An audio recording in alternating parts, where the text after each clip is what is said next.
You won't believe what's been concealed about Bob Crane's secret affairs, unsolved murder, and scandalous downfall. When it comes to mysteries, the saga of Bob Crane takes the cake. You're about to witness a side of Bob Crane that few have seen before. Was Bob Crane addicted to pleasure? Bob Crane was a good-looking and complex man who did a tricky job, led a complex life, and passed away in puzzling situations.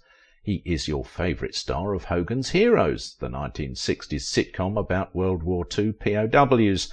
But that is not all. He loved sex more than food and became a victim of an unexplained murder for over half a century now. Do they say is a prize of being famous or the effect of his too many kinky life? Sorting through the strange stories of certain people in showbiz can be as puzzling as life's mysteries itself, especially with all the things said and known about Bob Crane, who was one of the most beloved stars of the 1960s.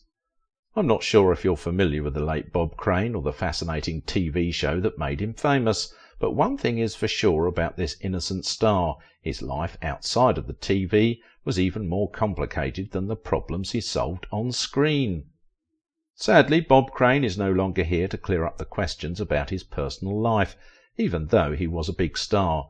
People who liked his shows and wanted to know more about him have been left with a lot of confusion, especially about his secret romances and the mystery of his 1978 murder, along with the big scandal that followed.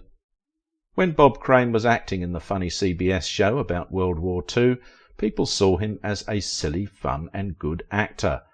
Crane before then had starred on game shows, presented radio programs, and later produced his own brief NBC series that he called The Bob Crane Show, and when his career declined, he was seen touring with dinner theatre groups so he can stay afloat financially. Bob travelled to different places in the United States and acted in small plays. He ended up in Scottsdale, Arizona, where he spent the whole month of June in 1978, acting in plays called Beginner's Luck. He suddenly went missing, as he was nowhere to be found after the show's lunchtime ended. Not too long after, one of his co-stars found him lifeless, gruesomely murdered in his rented apartment. Preliminary investigation revealed that he was beaten to death with an electrical cord visible around his neck. The news went viral. There was casual pandemonium in the industry as to who would want to kill the man everybody had come to love as Colonel Hogan. Everyone, including me, shuddered at the prospect that someone would want to carry out such a monstrous act. But that is not the scandalous bombshell about this shocking death of this fine gentleman. It did not take long before news filtered that a police search, who combed the crime scene, discovered homemade but dubious love items. That discovery led investigators to a friend of Bob's, identified as John Carpenter. The rest is now history, including the trial, but John was later declared not guilty. Years later, Bob Crane's son, Robert Crane, has been trying to understand what happened to his father. He believes that his dad's secret, unusual life might have led to his terrible death. Bob Crane, famous for the TV show Hogan's Heroes, was found dead with wounds on his head and blood in his room. Nowadays, people think that Bob might have led a secret life. There are shocking revelations, especially about his wild love life with many women. For those of us who watched Bob's shows, we learned that his dressing room was a place where secret relationships happened, where he was engaged in a twosome, threesome, or four. His autoerotic behaviour was often captured on videos. For a man that lived such an unfortunate love life, it's not surprising that he left his wife and 3 kids for his blonde bombshell co-star. Some of the things Bob Crane's son revealed was that he was still 16 years old teenager when his father first exposed him to his many obsessions.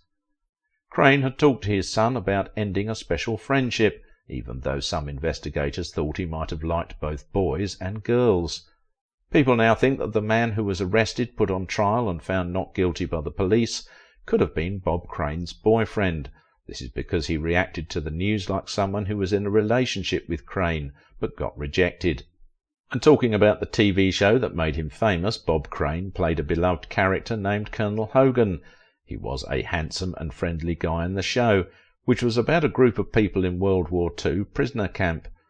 For all I have heard about Bob Crane, he was a true American TV star, only that his image got very naughty reviews after his private life came out in the open. Very few people knew that the clean-cut actor was living a bizarre double life, occasioned by reckless sexual activity. As a child in Connecticut, Bob Crane, born Robert Edward Crane, dipped himself in music. He began walking around with drums as an 11-year-old child and continued as he moved to junior high school. He started organising drum groups and parades for drummers and friends of his age, and by the time he was in senior high school, he did not hesitate in aligning himself with the school's marching band. When he was in school, Bob joined the school band to practice playing music. Later, he joined the Connecticut and Norfolk Symphony Orchestra's youth programs. When he had the chance, he joined the National Guard and served for 2 years. During this time, he got married to his high school sweetheart, Amy Terzian. Before trying his luck in acting, Bob took his career to radio, where he hosted music shows in New York and Connecticut, doing the job of a professional DJ. CBS Radio hired him to host a daybreak show in Los Angeles. He gathered huge fans, including his celebrity interview segment that saw him hobnobbing with famous celebs. His show attracted the likes of Marilyn Monroe, Frank Sinatra, Bob Hope and others, even as he won for himself a label as King of the Los Angeles airwaves. Bob was ready to diversify his talent following his radio fame, and the screen industry was an option because of his already established fame in California. With guest spots on different shows, The Twilight Zone, Alfred Hitchcock Presents and The Dick Van Dyke Show, Bob was already riding high and very closer to his movie fame, especially his performance on The Dick Van Dyke Show. After finishing up on The Donna Reed Show in 1964, he got a big opportunity. He landed the main role in the popular Hogan's Heroes series, which people were already excited about. It was like finding a special treasure. The success of that show also earned him an Emmy Award nomination, but critics say his extraordinary stardom came at a cost. His marriage was on the line as Bob became promiscuous, entertaining many female lovers, including one on the set of the show with co-star Patricia Olson, who he divorced his wife Amy in 1974 to get married to. The couple lived together for 7 years before going their separate ways. When Bob and Olson got married in 1971, his TV show Hogan's Heroes ended. After that, Bob didn't have big roles in movies, and even when NBC approved his new show called The Bob Crane Show, it only lasted for 13 episodes. Around that time, Bob was working in dinner theatres in 4 different states, like in Scottsdale, Arizona, where things took a turn for the worse.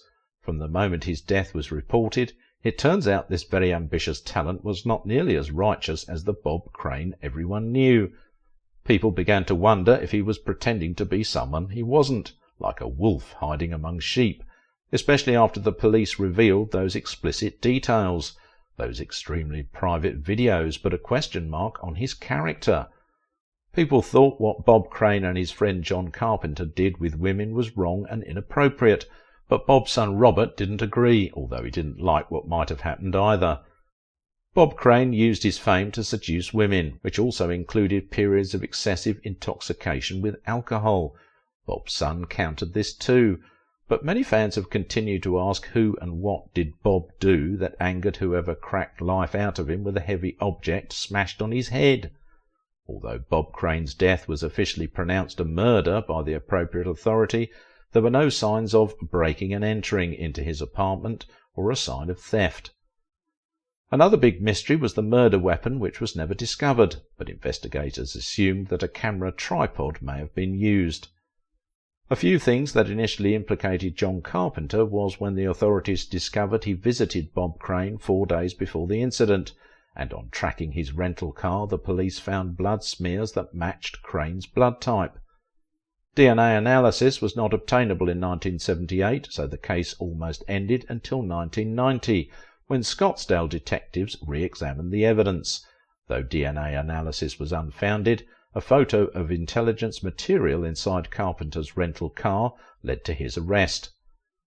Carpenter's trial took place sometime in 1994. It was during the trial that Bob Crane's son Robert had testified that his late father told him he needed to end his companionship with Carpenter. After all was said and done, the jury thought otherwise, and Carpenter was in the clear. With all the hullabaloo that unfolded, fans have continued to express shock and disgust as to who Bob Crane truly was. Hooded by his charming smile and memorable jokes, Crane was a man who practically enjoyed bizarre sexual adventures. Some persons have continued to brainstorm on who could have possibly murdered Bob Crane: a stronger woman who refused to be used, Carpenter, or some other business-gone-wrong deal. From the time the incident took place till date, there has been a movie produced about it, at least 5 books written, and 3 investigations conducted, plus a huge network of speculations, yet the killer remains unknown. A member of the cast in Hogan's Hero show, Robert Clary, who played Corporal LeBeau, once spoke about Bob as one who never bragged about his position as the show's star. On Bob Crane's wild habit and dealings with women, Clary says it was not necessary to nose on another man's affair.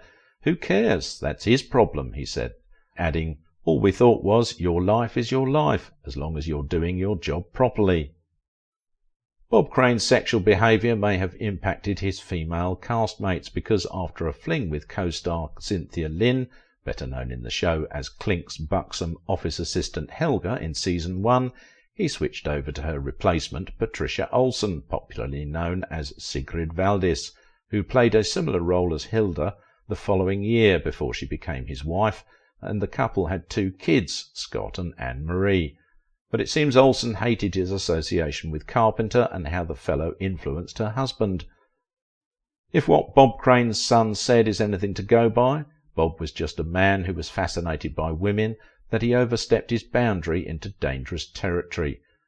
"Some people call it a dark side, but I don't think of it as a dark side," he said, adding that the career frustration in the later part of his life may have affected his ego, forcing him to see women as a way of escaping from his career setback.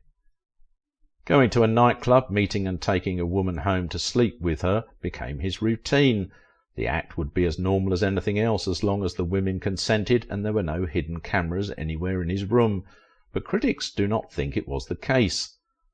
48 hours before Bob Crane's unholy demise, he had put a call to his eldest son saying, "I'm making changes, I'm divorcing Patty," though he never did. He also wanted to stay away from the likes of John Carpenter, who had become troubling to be with.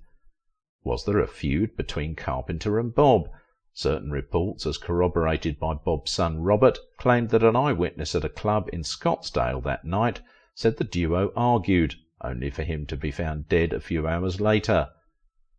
Right after the incident happened, a detective named Barry Vassell from Scottsdale and some police officers and a lady named Victoria Berry, who acted in a theatre, were all there at the place where the thing happened. They were supposed to meet Bob Crane that day. Also Bob Crane's business manager named Lloyd Vaughan and a lawyer named Bill Goldstein were there. They all went to the place where it happened. Bob Crane's son said this made it hard to find out who did it. He wrote in his book, "Vaughan, Goldstein and I walked through the apartment, examining, touching, handling items in plain view of Vassell. This means they might have left their fingerprints, footprints and hair on things, which made the case more confusing and not well investigated." Vassell thought Carpenter was Bob Crane's killer, though Robert still thinks so. He did not lose sight of his late stepmother because she was in the middle of a divorce. If there's no divorce, she keeps what she gets. No husband, she gets the whole thing. But investigators did not think seriously in that direction. After Bob Crane passed away, his family had to grieve and argue among themselves. Before she died, Patricia Olsen moved her husband's body to a different cemetery without telling Crane's first family. This was a clear sign that there was disagreement within the family. Patricia Olsen, who you know is Bob Crane's second wife, and her children inherited Crane's things after he passed away, yet Robert thought that his dad might not actually be their real dad. Robert said that when Olsen and his father were getting married, Olsen was already going to have a baby with another man. He also said that his father had a surgery called a vasectomy in 1968, when he was still with Robert's mother. He had the procedure because he knew he didn't want any more kids, and, as a TV star, he was having affairs with lots of women. Fearing out-of-wedlock children, that was a serious issue in Hollywood at the time, he posited. John Carpenter, who was bisexual, was a prime suspect because police supposed he was in love with Bob Crane, but was rejected. Of course, this was how the talented gentleman ended his kinky life at the age of 29. Now let's uncover how Perry Como faced a surprising humiliation from none other than Bing Crosby. Watch it now.